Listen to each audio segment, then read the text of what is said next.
Salut, ravi de te retrouver dans cette nouvelle vidéo. Donc je suis Andy, ton coach sportif et aujourd'hui je filme mon écran et je vais t'expliquer pourquoi il est indispensable que tu travailles ta mobilité. Alors je vais revenir un petit peu sur ce terme-là, mais juste avant de te parler de ça, pense à t'abonner en dessous à ma chaîne YouTube pour recevoir en fait quotidiennement mes meilleurs conseils en termes d'entraînement, en termes de prévention des blessures, en termes de nutrition, en termes de motivation. Bref, je vais t'aider à te transformer physiquement et à changer de vie. Alors, je t'en ai déjà parlé dans quelques-unes des dernières vidéos que j'ai faites, notamment sur la mobilité de la cheville.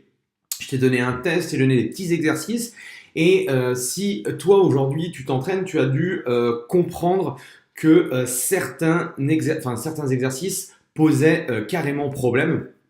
Là, tu vois une petite photo relativement simple d'un exercice qu'on fait régulièrement, c'est l'exercice des squats. Et comme tu auras pu t'en apercevoir, chaque mouvement paraît simple, mais souvent est difficile à réaliser. Et c'est pas forcément un problème de force. Alors oui, si je te demande par exemple de faire une traction où l'idée c'est de te tirer une barre et d'amener le menton au-dessus de la barre, effectivement, on va avoir souvent une problématique de force. Par contre, il y a beaucoup d'exercices qu'on fait dans la vie quotidienne ou dans la vie sportive qui vont bien sûr nécessiter un peu de force, mais ils vont nécessiter d'autres paramètres et c'est ce qu'on va voir un petit peu aujourd'hui. Donc, je pars du principe que moi, en tant que coach, plus tu bouges, plus tu te dépenses, plus tu fais des activités sportives et ce, quelles que soient tes activités. Toi, simplement le fait de marcher régulièrement, de prendre très peu sa voiture, bref, quand on peut essayer de bouger le plus possible, eh bien, fais-le parce que bouger, c'est la vie. Pour moi, si on reste inactif, eh bien c'est directement, enfin c'est con à dire, mais c'est le cercueil assuré.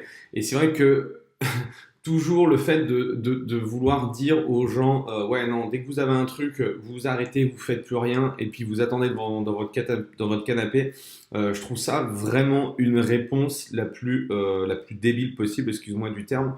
Mais en tout cas, je pense que l'être humain, il est fait pour bouger de manière intelligente, certes, mais on est fait voilà, pour se dépenser. Donc, première idée par rapport à ça, voilà, cherche à bouger. Mais je dirais que si je vais plus loin et si je te donne vraiment mes conseils en tant que coach, l'idée, c'est de bouger efficacement. C'est-à-dire que oui, faire des mouvements, c'est intéressant, mais je prime d'abord en fait le côté efficient de chacun des mouvements, c'est-à-dire rechercher une certaine qualité dans les différents mouvements qu'on fait. Et on n'a pas besoin d'être un champion du monde pour savoir faire correctement les bons mouvements. Et tu vas comprendre en fait à la suite de cette vidéo que il y a plusieurs facteurs que l'on doit prendre en compte et notamment le terme de mobilité. Donc en fait, il y a trois concepts majeurs. Et souvent, quand on fait une activité sportive, nous, on est focalisé sur, voilà, il faut que je me dépense, il faut que je travaille mon cardio, il faut que je travaille mon système musculaire.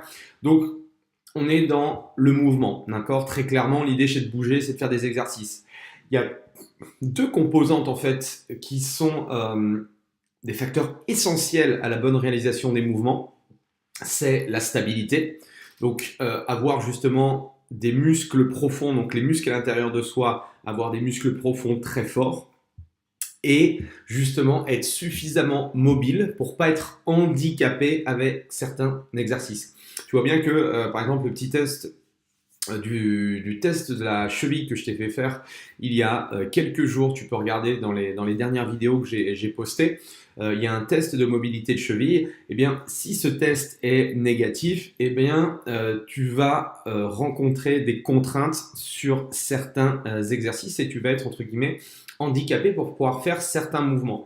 Et donc, c'est pour ça que c'est important, par exemple, si tu as l'objectif de perdre du poids. Bien sûr que le fait de travailler à haute intensité, de soulever des poids, etc., va participer grandement à l'obtention de cet objectif-là.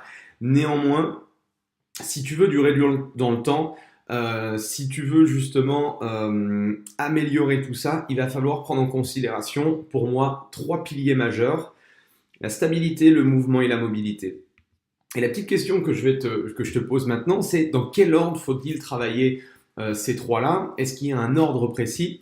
Et en fait, ce qu'on s'est aperçu, c'est que le pilier, ce qui est vraiment, vraiment important, et moi je me rends compte tous les jours, et depuis que je fais du coaching depuis une dizaine d'années maintenant, euh, la mobilité, c'est-à-dire la capacité justement à réaliser des mouvements avec le plus d'amplitude possible, eh bien, c'est des choses qui sont complexes, surtout si on les a jamais travaillées. Ensuite, on travaille le pilier stabilité, d'accord? Donc chercher à renforcer les muscles profonds.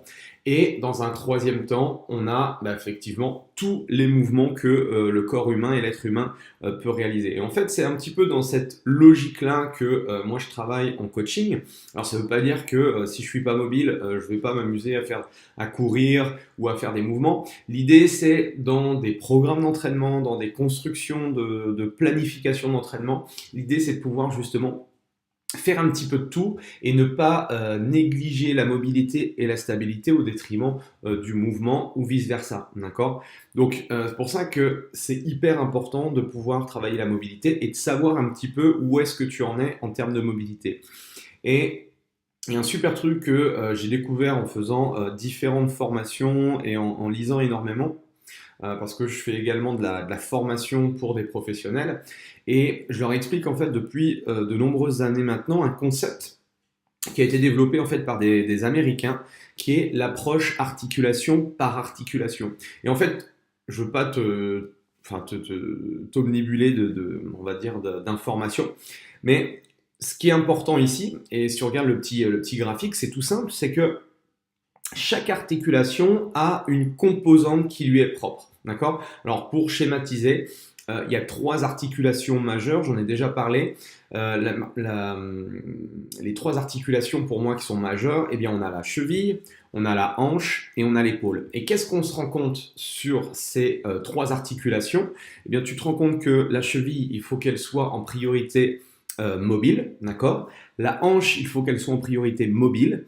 Et les épaules, il faut qu'elles soient en priorité mobile, d'accord? Et en comprenant ça, tu verras que dans les prochaines vidéos que je vais faire, je vais te montrer des exercices, enfin des petits tests aussi pour que tu te rendes compte si tu as une bonne mobilité de cheville, une bonne mobilité de hanche, une bonne mobilité d'épaule. Eh bien, on peut justement à travers ce filtre-là, pardon, on peut justement améliorer les choses. Donc voilà, c'était vraiment pour te faire prendre conscience, et on va le voir au cours des prochaines vidéos, comment on va pouvoir travailler tout ça, comment on peut améliorer le mouvement. Et si tu améliores ton mouvement, eh bien tu vas améliorer forcément les amplitudes de mouvement. Et je te rappelle une chose, c'est que plus tu vas travailler avec la meilleure amplitude possible, eh bien de 1, déjà, ce sera bénéfique en termes de sensations physiques, d'accord? Parce qu'entre faire un squat où tu fais un petit squat et un squat avec amplitude complète, tu comprends bien que tu dépenses plus d'énergie, donc c'est plus efficace. Et surtout, tu vas prévenir les blessures parce que tu ne vas pas travailler sur des compensations. Voilà.